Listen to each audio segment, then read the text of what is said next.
Hey beauty, do you have trouble with consistency? Do you have a tendency to let the busyness of life get in the way of making consistent habits? If so, then this episode is for you.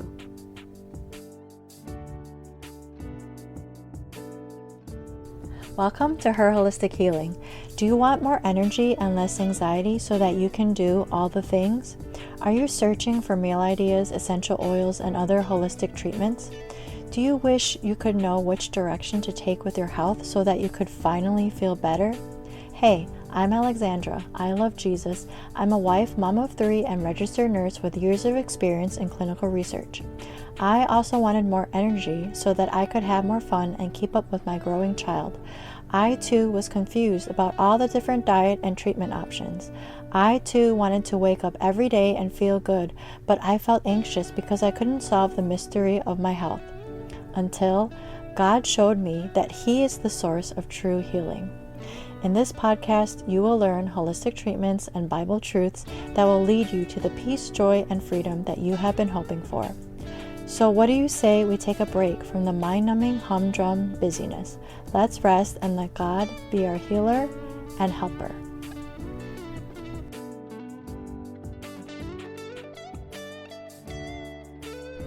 Do you remember a story with rocks and sand and water? Or it was something like, the way I remember it, it was seashells and sand. Anyway, I tried to look up the story online so I could read it to you because I thought it would sound better, but I didn't really find a great version. So here's how I remember the story. Someone has some seashells, a glass jar, and some sand. So a child is trying to fill this glass jar with seashells and sand. So what the child does is she puts the sand in the jar first, and then she puts the seashells in. But then she realizes that the seashells cannot fit in the jar.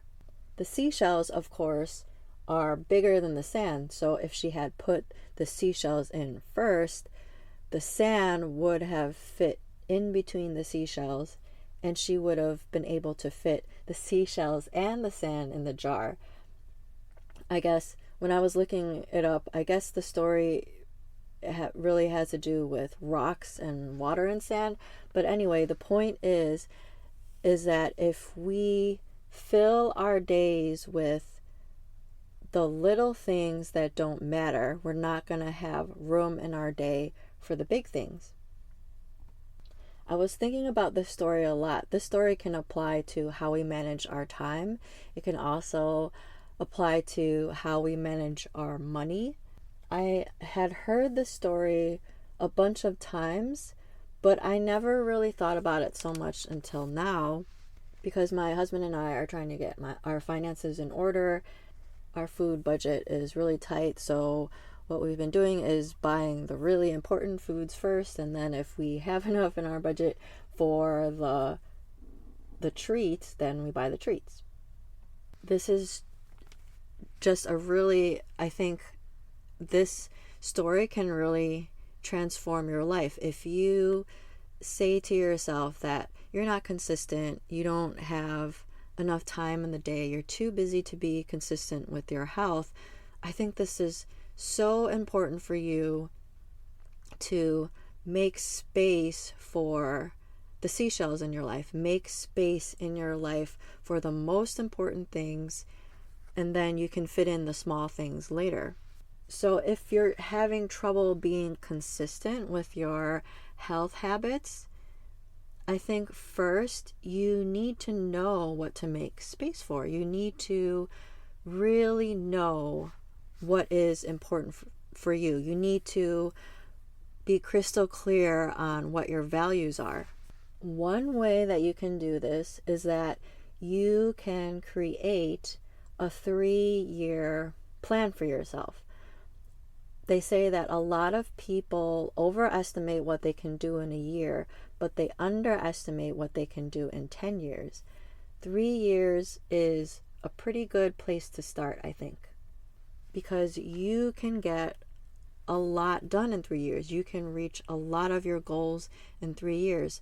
So what if you pictured yourself in 3 years, thought about what you would want to be doing, where you would want to be living.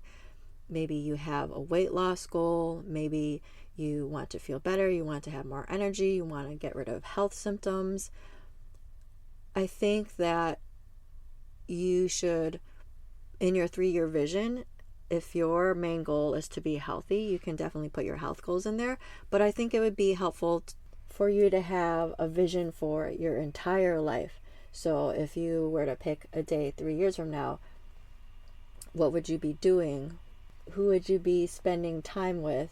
What do you smell? What do you see? What do you hear? How do you feel? Don't hold back. If you could have anything in 3 years, what would it look like?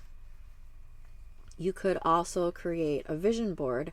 I asked my kids to draw a bunch of pictures that represent my vision for the next year. When I use a vision board, I don't believe in manifesting things.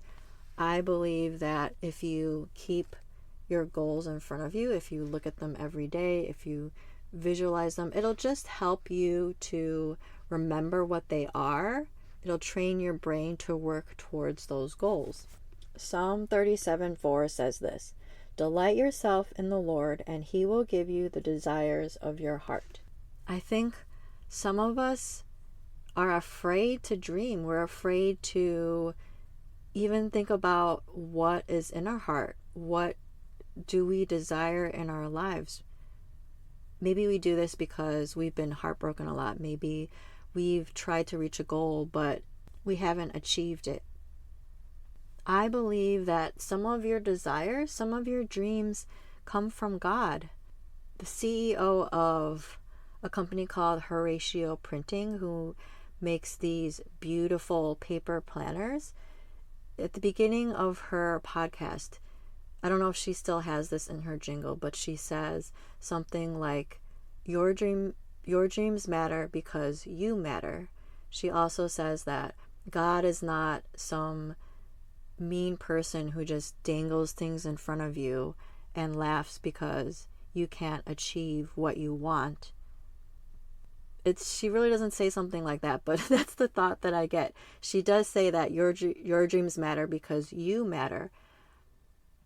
For whatever reason, I think that we can have this false belief that God is mean, that He doesn't care about what matters to us, what is important to us. But the Bible talks about God as our friend, our Father, and our husband. I've said this a lot. If that's true, I definitely think that He cares. He cares about our dreams. He cares about our desires. Psalm 35:27 says, "Let those who delight in my righteousness shout for joy and be glad and say evermore, great is the Lord who delights in the welfare of His servant." James 4, starting in verse 1, also says this: "What causes quarrels and what causes fights among you? Is it not this, that your passions are at war within you? You desire and do not have, so you murder. You covet and cannot obtain, so you fight and quarrel. You do not have because you do not ask. You ask and do not receive because you ask wrongly to spend it on your passions." I'm going to read this part again. It says, "You do not have because you do not ask." Okay?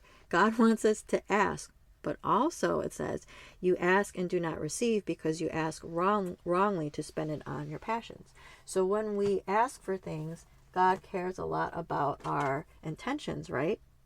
If it is your dream to be healthy, to know how to take care of your body, I think that is a wonderful dream. And I definitely, I believe that God will help you with that. He'll give you the wisdom, or He'll heal you. If He doesn't heal you right away, then He'll help you through the suffering.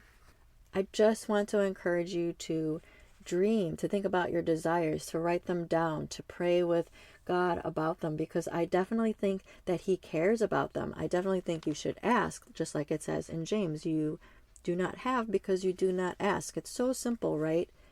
I've listened to these Christian radio shows that say things like, God cares so much more about your holiness. He doesn't care about your happiness. I definitely think that God cares about our holiness.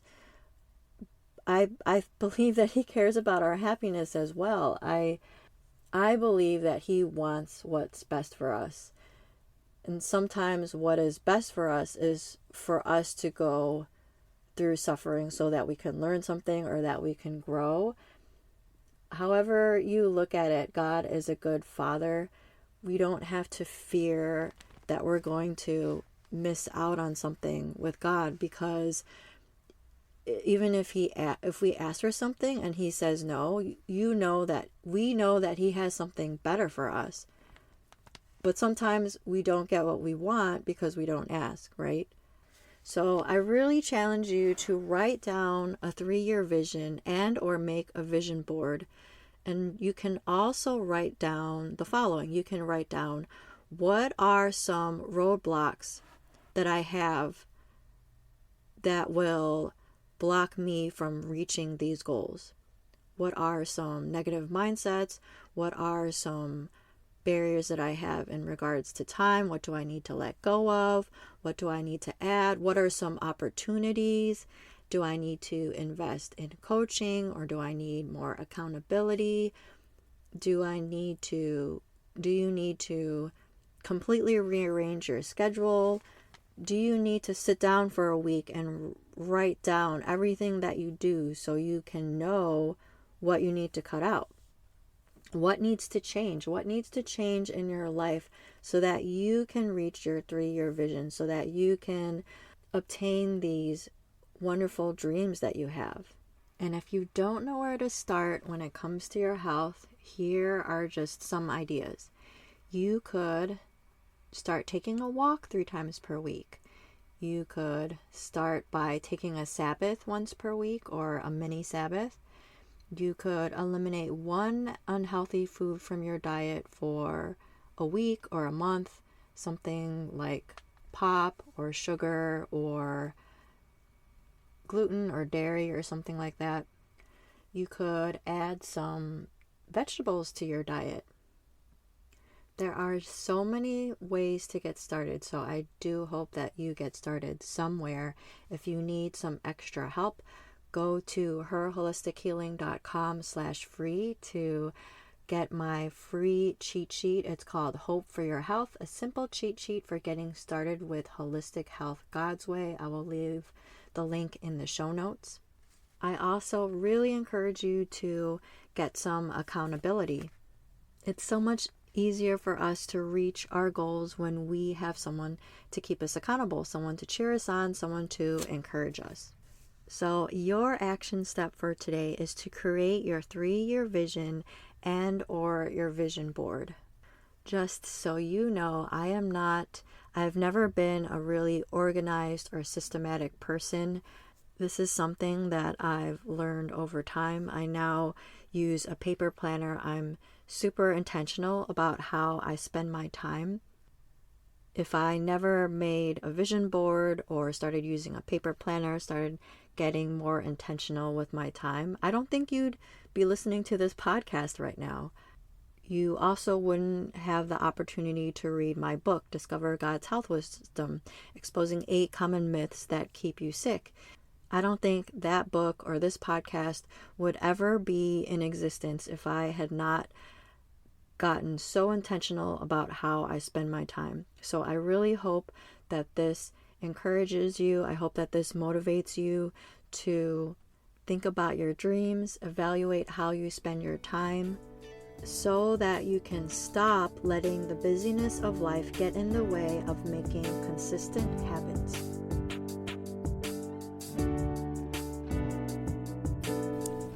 I'm so glad that you took the time to listen today. If you liked what you heard, will you leave me a review on Apple Podcasts so that this show can reach more people? And if you want to connect with me, go to herholistichealing.com. Matthew 11 verses 28 through 30. Come to me, all who labor and are heavy laden, and I will give you rest. Take my yoke upon you and learn from me, for I am gentle and lowly in heart, and you will find rest for your souls. For you. is easy and my burden is light.